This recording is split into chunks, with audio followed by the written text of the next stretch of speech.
This is a story of a young, promising lawyer. She wore elegance like armor. But when she stepped through the door, they saw her skin, not her name. Before we begin, hit subscribe, like, and share this story. Now let's begin.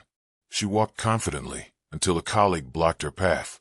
This is a private event. You don't belong here.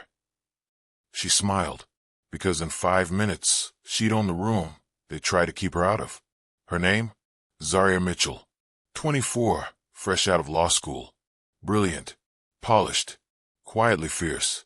She wore a suit like everyone else, but they called her the intern.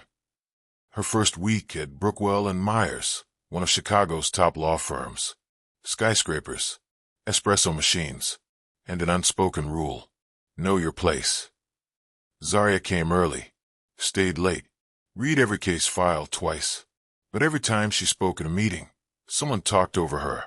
Senior partner, chuckling. We love the enthusiasm, Zaria. Let the big dogs handle this one. They didn't see a lawyer. They saw a girl playing dress up. But Zaria didn't fight to be here, just to fade into a corner. So when a $60 million discrimination lawsuit landed on the firm's desk, Zaria studied it obsessively. She knew they wouldn't give her a seat at the table. So she built her own chair and brought it in. One night, while everyone else had gone home, Zaria found it. A fatal flaw buried deep in the opposing counsel's filings. She wrote a clean, direct memo, attached a sticky note. This could win us the case. ZM. Then waited. No email, no mention, no credit, until the afternoon meeting, when her supervisor held up her exact memo. I think we've got a new angle. The room applauded, laughed. Zaria sat in the back, stunned, erased. She didn't just want praise. She wanted respect. So she made a decision. She'd prove herself, the only way they couldn't ignore, by winning. 2 weeks later, the trial began. Zaria wasn't lead counsel. She wasn't even allowed to speak.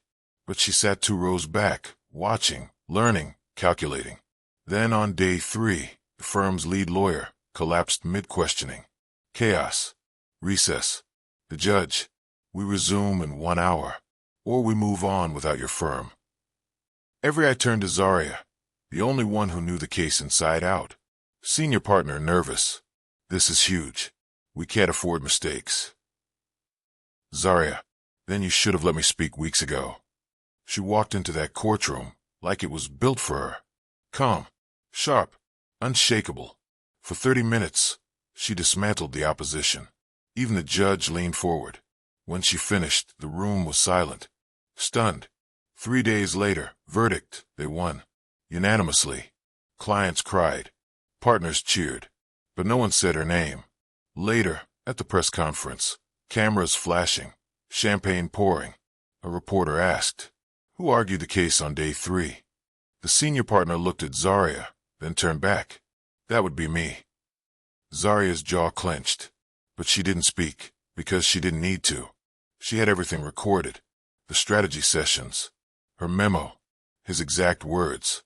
Senior partner, on recording. "You're smart, Zaria. But this win? The media won't take you seriously. Let the firm shine. You'll get your turn."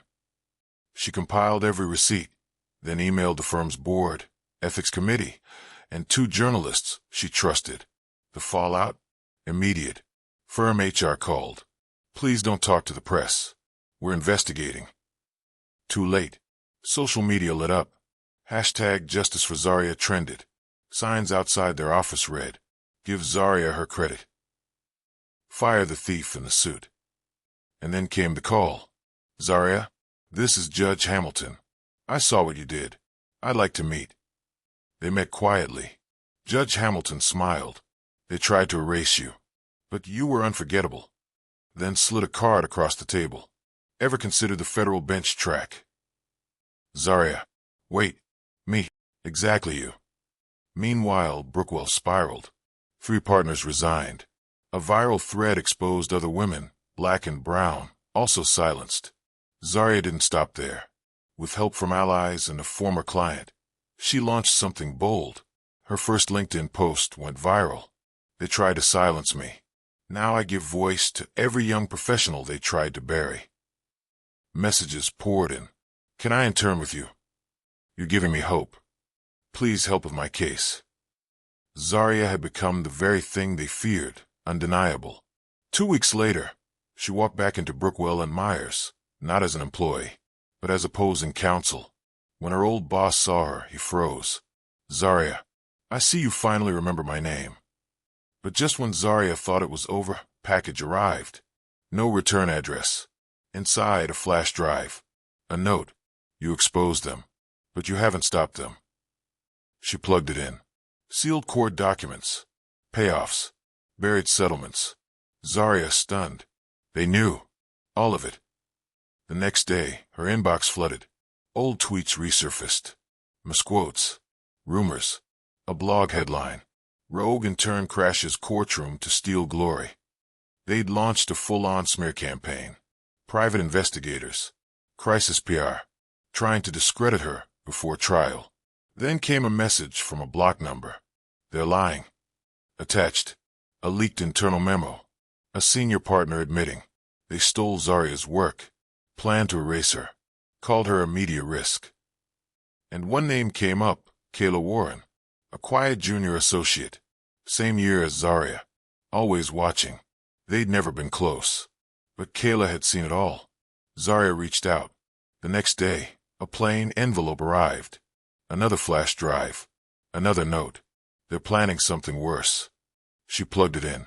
Security footage. The boardroom. Partners laughing. Plotting. We'll use her while she's hot, then bury her once the press dies down. She'll be a footnote in a year.